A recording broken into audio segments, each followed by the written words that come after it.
பொடி நடையாக அமெரிக்காவை வலம் வருவோம். கடல் மேல் சிவப்பு கம்பளம் விரித்து ஐரோப்பாவில் குடி புகுவோம். நம் காதலை கவி பாடவே செல்லியின் வைரனின் கல்லறை தோக்கத்தை கலைத்திடுவோம்.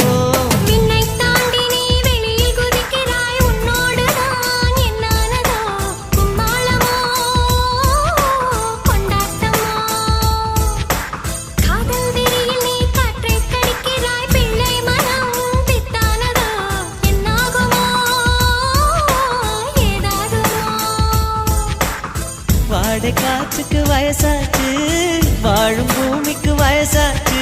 கோடியுகம் போனால் என்ன, காதலுக்கு எப்போதும் வயசாகாது.